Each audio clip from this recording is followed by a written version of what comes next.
രാഷ്ട്രീയ നിരീക്ഷകൻ ജോർജ് പൊടിപ്പാറ കൂടി ചേരുന്നുണ്ട്. സാർ നമസ്കാരം. നിലമ്പൂർ ചിത്രം വ്യക്തമായി എന്ന് പറയുമ്പോൾ നമ്മൾ നേരത്തെ തന്നെ ഇതിനെക്കുറിച്ചുള്ള ഡിസ്കഷൻസ് ഒക്കെ തുടങ്ങിക്കഴിഞ്ഞു. പക്ഷേ കത്രിക ചിഹ്നമാണ്, ഓട്ടോറിക്ഷയാണ് പ്രതീക്ഷിച്ചിരുന്നത്. അൻവറിന് കത്രികയാണ് കിട്ടിയത്. അപ്പോൾ ആ പ്രാസത്തിൽ നമുക്ക് ചോദിക്കാം, ഈ അൻവറിന്റെ കത്രികയിൽ വെട്ട് കിട്ടുന്നത് UDF-നാണോ LDF-നാണോ അതോ NDA-ക്കാണോ എന്ന് ചോദിക്കാമല്ലോ. എന്തോ ഒരു ആക്സിഡന്റൽ കോയിൻസിഡൻസ് എന്ന് വേണമെങ്കിൽ പറയാവുന്ന രീതിയിൽ കത്രിക പൂട്ടിട്ട് പൂട്ടിയിരിക്കുകയാണ് CPM-ഉം കോൺഗ്രസും എന്നാണ് പുള്ളി പറഞ്ഞുകൊണ്ടിരുന്നത്. അതായത് പിണറായി വിജയനും VD സതീശനും ചേർന്ന് കഴുത്തിന്റെ ഇരുവശത്തും കത്രിക ഇട്ട് പൂട്ടിയിരിക്കുകയാണെന്നുള്ള രീതിയിൽ അദ്ദേഹത്തിന്റെ ആ ഒരു എന്താ പറയാ അന്നത്തെ ആ പത്രസമ്മേളനത്തിൽ നടത്തിയ ആ കാഴ്ചയൊക്കെ നമുക്ക് ഓർമ്മയുണ്ടല്ലോ. ഇരുവശത്ത് ആ കഴുത്തിന് പിടിച്ചുകൊണ്ട് അപ്പൊ ഏതാണ്ട് അതേ കത്രിക തന്നെ അദ്ദേഹത്തിന് കിട്ടിയിരിക്കുകയാണ്. അപ്പൊ അതൊരു യാദൃശ്ചികതയാകാം. എന്തായാലും അദ്ദേഹം ആഗ്രഹിച്ച ചിഹ്നം കിട്ടിയിട്ടില്ല, കത്രിക തന്നെയാണ് കിട്ടിയത്. അതൊരു തമാശയായിട്ട് എടുത്താൽ മതി. ഇപ്പൊ ചിത്രം തെളിഞ്ഞു. അൻവർ ഒരുപക്ഷെ പലവട്ടം മത്സരിക്കില്ല എന്നൊക്കെ പറഞ്ഞ രീതിയിൽ ഇങ്ങനെ ആവർത്തിച്ച് പറഞ്ഞുകൊണ്ടിരുന്ന സാഹചര്യത്തിൽ ചിലരെങ്കിലും പ്രതീക്ഷിച്ചിരുന്നു അവസാന നിമിഷം ചിലപ്പോ അൻവർ പത്രിക പിൻവലിച്ചേക്കാം എന്നൊരു തോന്നൽ ചിലർക്കെങ്കിലും ഉണ്ടായിരുന്നു. അതെല്ലാം അവസാനിച്ചു. ഇപ്പൊ ചിത്രം തെളിഞ്ഞു. കൃത്യമായി തന്നെ പ്രധാനപ്പെട്ട 4 സ്ഥാനാർത്ഥികൾ, ഒരു ചതുഷ്കോണ മത്സരം എന്ന് പറയാൻ പറ്റുമെന്ന് എനിക്കറിയില്ല. എന്തായാലും ആ 4 BJP-യുടെ അടക്കമുള്ള 4 സ്ഥാനാർത്ഥികൾ പ്രധാനമായിട്ടുണ്ട്. ബാക്കി അടക്കം വേറെ 5 സ്ഥാനാർത്ഥികൾ, അങ്ങനെ 9 സ്ഥാനാർത്ഥികൾ എന്നാണ് ഞാൻ മനസ്സിലാക്കുന്നത്. അപ്പൊ ഏതായാലും ചിത്രം തെളിഞ്ഞു. ഇനി യഥാർത്ഥ പോരാട്ട ദിനങ്ങളാണ്. അധികം ദിവസമില്ല. ഇന്നിപ്പോ 4-ാം തീയതിയായി. ഇനി 5-ാം തീയതിയായി. ഇനിയിപ്പോ 13 ദിവസത്തെ പ്രചരണേ ഉള്ളൂ. 18-ാം തീയതി ശ്രമദിനമാണ്, അല്ലെങ്കിൽ നിശബ്ദ പ്രചരണമാണ്. അപ്പൊ 13 ദിവസത്തെ പ്രചരണമാണ് അവശേഷിക്കുന്നത്. കളമെല്ലാം ഒരുങ്ങിക്കഴിഞ്ഞു. ആരെങ്കിലും എല്ലാവരും ഇറങ്ങിക്കഴിഞ്ഞു. പ്രധാനപ്പെട്ട സ്ഥാനാർത്ഥികളുടെ ഇപ്പൊ സ്വരാജിന് വേണ്ടിയും അതുപോലെ തന്നെ ഷൗക്കത്തിന് വേണ്ടിയും വൻ പട തന്നെ പ്രചരണത്തിനുണ്ട്. മുഖ്യമന്ത്രി വരുന്നു. ഇപ്പൊ UDF-ന് വേണ്ടി പ്രിയങ്ക ഗാന്ധിയും പ്രചരണത്തിനകത്ത് ഒരു ദിവസം എന്തായാലും ഫുള്ളായിട്ട് മണ്ഡലത്തിലുണ്ടാവും എന്നാണ് പറയുന്നത്. ഇപ്പൊ എന്തായാലും നമുക്ക് പറയാൻ കഴിയുന്ന ഒരു കാര്യം, ഒരു ഘട്ടം കഴിയുമ്പോൾ അൻവർ ഒക്കെ അപ്രസക്തമാകുമെന്ന് വിചാരിക്കുന്ന ഒരാളാണ് ഞാൻ. യഥാർത്ഥത്തിൽ ഒരു രാഷ്ട്രീയ പോരാട്ടമായിരിക്കും ഒരാഴ്ച കൂടി കഴിയുമ്പോഴേക്കും തികഞ്ഞ ഒരു രാഷ്ട്രീയ പോരാട്ടത്തിന്റെ വേദിയായിട്ട് നിലമ്പൂർ മാറും എന്നാണ് ഞാൻ വിചാരിക്കുന്നത്. അങ്ങനെ വന്നാൽ ആർക്കാണ് ആരോടൊപ്പമാണ് ജനം എന്നുള്ളത് തിരിച്ചറിയാൻ, അതായത് ഭരണവിരുദ്ധ വികാരത്തിനാണോ മുൻതൂക്കം അതോ സർക്കാരിന്റെ വികസന നേട്ടങ്ങൾ എണ്ണി പറഞ്ഞുകൊണ്ടുള്ള ആ പ്രചരണത്തിനാണോ മുൻതൂക്കം കിട്ടുക എന്നുള്ളതാണ് യഥാർത്ഥത്തിൽ നിലമ്പൂരിൽ തെളിയേണ്ടത്. അത് ഇനി ആർക്കും ഒരു എന്താ പറയാ എക്സ്ക്യൂസുകളും പറയാനില്ല. കഴിഞ്ഞ തെരഞ്ഞെടുപ്പുകളിലൊക്കെ LDF പറഞ്ഞിരുന്നു അത് സിറ്റിംഗ് സീറ്റുകളിലാണ് വിജയം. ഇപ്പൊ തൃക്കാക്കരയായാലും പുതുപ്പള്ളിയിലായാലും സിറ്റിംഗ് സീറ്റുകളിലാണ് വിജയിച്ചത് എന്ന് അവർക്ക് പറയാൻ കഴിയുമായിരുന്നു. പക്ഷെ ഇനിയിപ്പോ അങ്ങനെ പറയാൻ പറ്റില്ല. കാരണം ഇത് സിറ്റിംഗ് സീറ്റ് അല്ല, അവരുടെ സിറ്റിംഗ് സീറ്റാണ്. ആ സിറ്റിംഗ് സീറ്റിൽ അവർ ഏറ്റവും മികച്ച സ്ഥാനാർത്ഥി, അവർക്ക് നിർത്താവുന്ന ഏറ്റവും മികച്ച സ്ഥാനാർത്ഥിയെ നിർത്തിയിരിക്കുന്നു.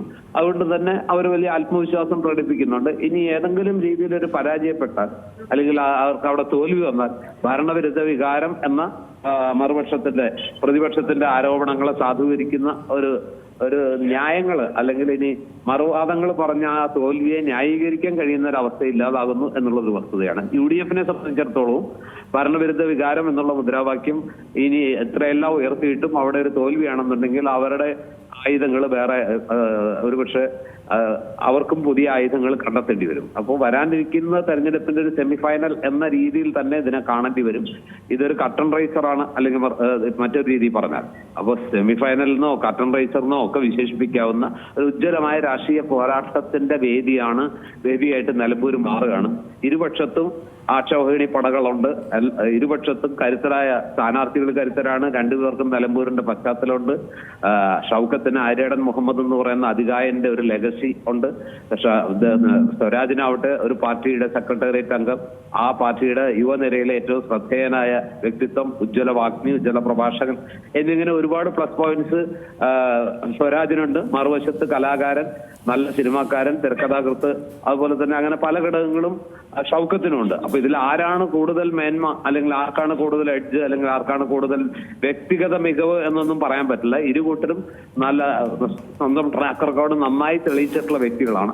പ്രധാനമായിട്ടും വ്യക്തിത്വ മികവിനേക്കാൾ അവിടെ രാഷ്ട്രീയം തന്നെയാകും അവസാനം വിധി തീരുമാനിക്കുക എന്നാണ് ഞാൻ വിചാരിക്കുന്നത്. ഒരുപക്ഷെ കേരളം കണ്ട ഏറ്റവും നല്ല ഒരു രാഷ്ട്രീയ പോര് തന്നെയാണ്, ഒരു പോരാട്ടം, ഒരു യുദ്ധം തന്നെയാണ് അവിടെ നടക്കുക. എനിക്ക് തോന്നുന്നു UDF-നെ സംബന്ധിച്ചിടത്തോളം അവരുടെ പ്രധാന നേതാക്കളെക്കാൾ ഇത്തവണയും VD സതീശൻ അണിയറയിലെ ഒരു ഇലക്ഷൻ മാനേജ്മെന്റ് ആയിരിക്കും നടത്തുക. പ്രധാനമായിട്ടും പ്രചരണ രംഗത്ത് നിറഞ്ഞു നിൽക്കാൻ പോകുന്നത് ഷാഫിയും രാഹുൽ മാങ്കൂട്ടത്തിലും ഫിറോസും വിഷ്ണുനാഥും അതുപോലെ തന്നെ മഹേഷും അടക്കമുള്ള UDF-ന്റെ ഒരു വലിയ നിര തന്നെയുണ്ട്. മുസ്ലിം ലീഗിന്റെയും ചെറുപ്പക്കാരുടെ ഒരു വലിയ നിരയുണ്ട്.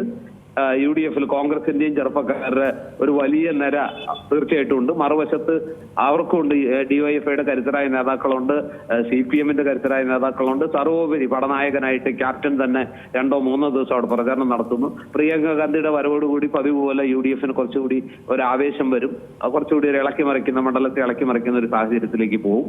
പിന്നെ രാഷ്ട്രീയമായിട്ടുള്ള ആരോപണങ്ങൾ തന്നെയാണ് അതിന്റെ തുടക്കം കുറിച്ചു കഴിഞ്ഞു.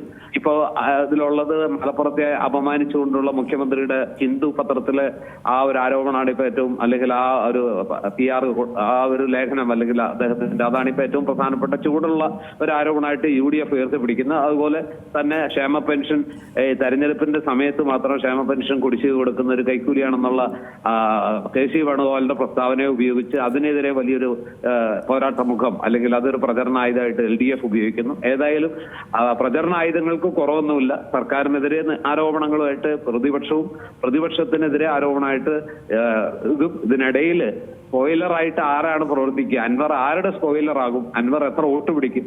അൻവർ ഉദ്ദേശിക്കുന്ന പോലെ ഒരു വലിയ വോട്ട് അദ്ദേഹത്തിന് പിടിക്കാൻ കഴിയുമോ? അങ്ങനെ പിടിച്ചാൽ അത് ആരെയായിരിക്കും ബാധിക്കുക? പ്രധാനമായിട്ട് ഇങ്ങനെയുള്ള ഒത്തിരി ചോദ്യങ്ങൾ അവിടെ ഉയരുന്നുണ്ട്. ഇപ്പൊ അൻവർ ഇന്ന് നടത്തിയ പത്രസമ്മേളനത്തിൽ പോലും ഇരുകൂട്ടരെയും, അതായത് VD സതീശന് ഇല്ലെങ്കിൽ VD സതീശന് ഇല്ലാത്ത UDF-ല് ഞാനുണ്ട്, VD സതീശനെ മാറ്റിയാൽ ഇനിയായാലും UDF-നൊപ്പം നിൽക്കാം എന്നൊക്കെ പറയുന്നു. അതുപോലെ സീറ്റുകളുടെ കാര്യം പറയുന്നു. അതുപോലെ ആഭ്യന്തര വകുപ്പ്, വനം വകുപ്പൊക്കെ വേണം. ഈ രീതിയിൽ അൻവറിന്റെ ഇനിയിപ്പോ വാതിൽ അടച്ചു കഴിഞ്ഞു, ഇനി അത് തുറക്കുന്ന പ്രശ്നമില്ലാന്ന് സതീശൻ വളരെ കൃത്യമായി പറയുന്നുണ്ട്. നേതാക്കൾ എന്ത് പറഞ്ഞാലും ശരി, ഇനി അൻവറുമായിട്ട് ഒരു ചർച്ചയില്ല. അപ്പൊ ഏതായാലും അതെല്ലാം ഒരു അടഞ്ഞ അധ്യായമാണ്. ഇനി മത്സരം തന്നെയാണ് പ്രധാനം. തീ പാറുന്ന മത്സരം, ആരോപണ പ്രത്യാരോപണങ്ങള് അല്ലെങ്കിൽ വാക്പോരിന്റെയും അതുപോലെ തന്നെ രാഷ്ട്രീയ പോരിന്റെയും വലിയ ഒരു ഭൂമികയായിട്ട് നിലമ്പൂര് മാറുകയാണ്. കേരളം കൗതുകത്തോടെ, ജിജ്ഞാസയോടെ, ആകാംക്ഷയോടെ, ഉത്കണ്ഠയോടെ, നെഞ്ചിരിപ്പോടെ കാത്തിരിക്കുന്ന വലിയ ഒരു പോരാട്ട ഭൂമികയായിട്ട് നിലമ്പൂര് മാറുമോ?